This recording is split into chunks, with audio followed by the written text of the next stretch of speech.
పిల్లలు, ఈరోజు మనం ఒక అహంకార పౌరోహిత పండితుడు తన పాండిత్యాన్ని ప్రదర్శించి తనే అందరికంటే గొప్పవాడిగా పేరు తెచ్చుకోవాలని పక్క గ్రామానికి వెళ్ళి ఎలా భంగపడ్డాడో ఈ కథలో తెలుసుకుందాం.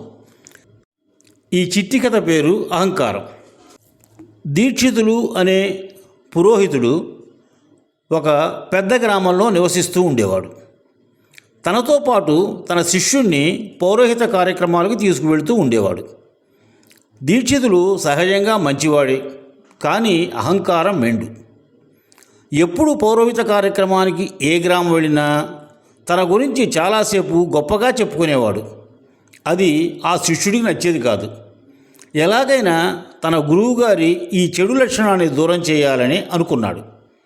ఆ శిష్యుడు, గురువుగారు, మన గ్రామానికి దగ్గరలో ఉన్న బాపట్ల పట్టణంలో అందరూ తెలివైన వారు అని ఒక ప్రచారం ఉంది.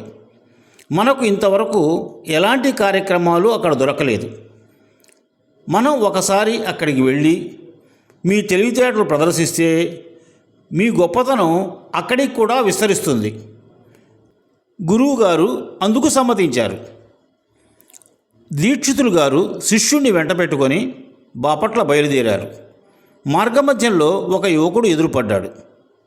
శిష్యుడు గురువుగారితో, ఈ అబ్బాయిని ప్రశ్నలు అడిగి సమాధానం రాపట్టండి, మీ తెలివితేటలు ప్రదర్శనమవుతాయి అని అన్నాడు.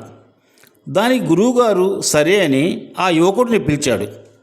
ఆ యువకుడు, ఏం కావాలి, ఎవరు మీరు, ఇక్కడికి ఎందుకు వచ్చారు అని ప్రశ్నించాడు. అందుకు ముందుగా శిష్యుడు, మా గురువుగారు తెలివితేటలు ప్రదర్శించడానికి వచ్చాడు. మా గురువుగారు అన్నిటికీ సమాధానం చెప్తారు. అందుకు ఆ యువకుడు, నేను పండితుడిని కాదు, నా పేరు విశ్వదత్త ఆచార్య, నేను స్వర్ణశిల్పిని. మీరు అంతగా అడుగుతున్నారు కనుక 3 ప్రశ్నలు సంధిస్తాను, దానికి మీ గురువుగారు సమాధానం చెప్పమనండి. నా మొదటి ప్రశ్న, సృష్టిలో అన్నిటికంటే వేగవంతమైనది ఏది? కాంతిపుంజం అని సమాధానం వచ్చింది. రెండవ ప్రశ్న, విలువైన జలం ఏది? గంగాజలం అని టక్కున సమాధానం చెప్పారు గురువుగారు. ముచ్చటగా మూడో ప్రశ్న, అన్నిటికన్నా ఉత్తమమైన పాన్పు ఏది? మంచి చందనంతో చేసిన పాన్పు. ఈ సమాధానాలు విన్న స్వర్ణశిల్పి విరగబడి నవ్వటం ప్రారంభించాడు. ఎందుకు నవ్వుతున్నావు అని గద్దించాడు దీక్షితులు. మీరు చెప్పినవన్నీ తప్పుడు సమాధానాలు, మరి నీ సమాధానం ఏమిటి అని అడిగాడు దీక్షితులు.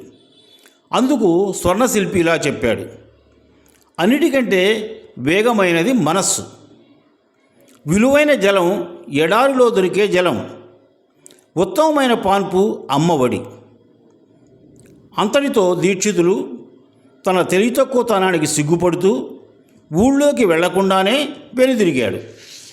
పిల్లలు, ఇప్పుడు మనం ఈ కథలోని నీతిని గురించి చెప్పుకుందాం. మనకే అన్నీ తెలుసు, ఎదుటివారికి ఏమీ తెలియదు అని ఎప్పుడూ అనుకోరాదు. ఎవరి సామర్థ్యం ఏమిటో ఎవరికి తెలుసు? ఒక వాక్యంలో ఈ కథలో నీతిని చెప్పుకోవాలంటే ఎవరి సామర్థ్యాన్ని తక్కువగా అంచనా వేయకూడదు.